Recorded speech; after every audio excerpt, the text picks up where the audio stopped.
my Wolfpack, and welcome back to another episode of our Pokemon Competitive Guide video. So today we are covering Heracross. Heracross is a fantastic Pokemon, and honestly I always forget about it, but every time I see it I'm like, oh my goodness, how did I forget about Heracross? It is a fantastic mon.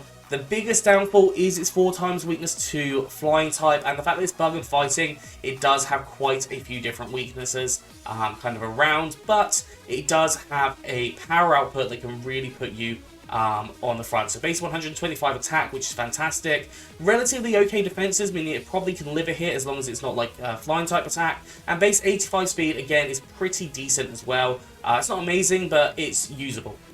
So 4 sets today. The first set I've got is a Flame Orb Guts set. Flame Orb Guts and Facade are like the holy trinity in Pokemon. So Flame Orb allows you to get a burn on the turn that you've come in. Now you can always run Protect on any kind of Guts sets if you want to. You could bring them in when another Pokemon's died, so you Protect, and you definitely get your burn set up so the next turn that you get the damage output. Obviously, if you want to fit that on a set, you can, but I've not fit it onto this one because I'm assuming that you've switched it in and it's taking an attack and then it's burned itself. So Guts doubles the attack power when it is burned, which obviously is huge, and then Facade also, it does Guts double? I feel like Guts doubles. I just need to double check that. Sorry, 1.5 times. 1.5 times, I do apologise. It's Facade that doubles. So those 3 together means that you've got a hugely powerful attack lined up for any Pokemon that wants to take it. Obviously Ghost types are the immunity there, so it does cause an issue there, but you have got Night Slash, which again, powerful and super effective. You've got Earthquake, which is a coverage move, hits a large variety of different Pokemon, things like Fire types as well, which you are weak to. And finally, Close Combat, powerful fighting type move, boosted by Stab. Honestly, that's going to cause destruction to the vast majority of Pokemon that you will see. EV-wise, max attack, max speed, jolly nature, so more speed, less special attack, and 4 EVs and special defense. Realistically, you want the maximum possible speed here because you want as few Pokemon as possible to outspeed you. So maximum possible speed is where I'd recommend going with this set. The second Heracross is another one that I quite commonly use, and it is a Choice Scarf set, so +1 in your speed, allowing you to outspeed the vast majority of Pokemon. You've got Moxie as your ability. Now Moxie, every time you take out a Pokemon, it gives you a +1 in your attack stat. So realistically, if you go in and you get a sweep, you could end up with, for example, like a +5 in your attack, which would be absolutely gigantic. Move-wise, Close Combat, powerful stab fighter type move, which will destroy anything. Throat Chop, which is a strong dark type move, but also stops Pokemon that have any sound-based moves. So, for example, things like Boom Burst or Heal Bell. Not Heal Bell. Maybe Heal Bell? Not sure. But anything that's sound-based, Throat Chop will stop that for 2 turns. Mega Horn, stab bug type attack. You can use that on a lot of different Pokemon. And Throat Chop again.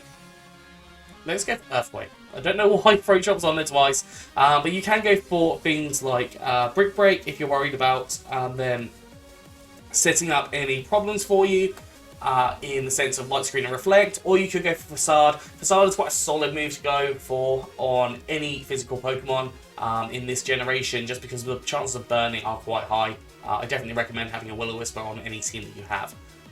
That's just my personal opinion on it. EV-wise, max attack, max speed. I've got a jolly nature here, so more speed, less special attack, and 4 EVs and special defense. This is so you outspeed basically everything when you have that Choice Scarf bonus. But obviously, you can go for the Adamant if you want to. Realistically, the idea here is you come in against a Pokemon that's already quite low, and then you do the damage to take them out, and you choose a move that is going to be able to take out all the rest of the team. So this is more of a late game sweeper than anything else, or like a mon that will keep on coming in and just kind of breaking it down, but then you lose the Moxie boost, so do be very cautious of that. Moving on to the third Heracross, I have gone for a Rest Talk Bulk Up Brick Break set. This is really interesting, and it is a bit more gimmicky, but I thought, you know what, let's go for it. We've got Leftovers, we've got Guts, because just in case we get burned, I thought that would work quite nicely. You've got the Leftovers Recovery happening here as well. You could even go for Moxie here, but realistically the Moxie alongside the Bulk Up is not going to be very good, and Swarm is completely useless with this set.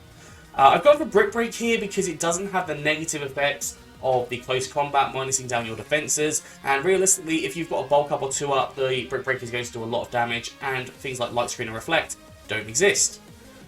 Rest and Sleep Talk. Rest allows you to heal yourself up, obviously, because you are going to be taking hits with this set. Sleep Talk allows you to choose one of your 3 other moves. Ideally, you'd be choosing Bulk Up or Brick Break, and that will end up with you. Obviously, that's random. You don't get to choose it. The RNG chooses it. But you get a build-up on yourself as well there. Now, obviously, if there is a flying type on the opponent's team, do not bring this thing in. Wait till that thing's gone down, and then bring in this Heracross, and it can kind of work as an eventual kind of setup mon. It is going to be very slow, and you probably are going to annoy your opponent. But it's a gimmicky set that might be quite fun to play. EVs, you've got max HP and max attack with an adamant nature, some more attack, less special attack, and 4 EVs in special defense. Moving on to the final Heracross here, I have gone for a Swords Dance Salad Berry. Now, if you are very, very, very ballsy, I'm going to say, you can put Substitute on this thing. So you can put Substitute to allow you to get yourself down to exactly a quarter HP. I definitely recommend taking it down, or taking it up to 302, or taking the IVs down to 300. So the Salad Berry will definitely activate at a quarter HP. You've got Moxie, which will allow you to, ideally after 1 Swords Dance, get more kills, and then obviously increase your attack stat further and further on. And the Salad Berry obviously activates at a quarter HP, with the Substitute would allow you to get down to that quarter, have it activate, hopefully have a sub there, and just start breaking down that team with your 3 other moves, or 2 other moves I should say. Close Combat, I've mentioned, powerful. Earthquake, powerful, ground type attack, hits a lot of Pokemon. And Rock Blast, because it hits flying types, it does have the chance to hit 5 times, but it does also have the chance to hit 2 times, so do be careful with it. Also has a chance to miss entirely, so be very careful with that. But this is an interesting set that I think definitely could work. If you wanted to take the Rock Blast off and put Substitute on, then obviously that is an option for you to run as well. But you just got to then be careful you haven't got any flying type coverage. But the idea would be to get this thing in after you've got rid of the flying type.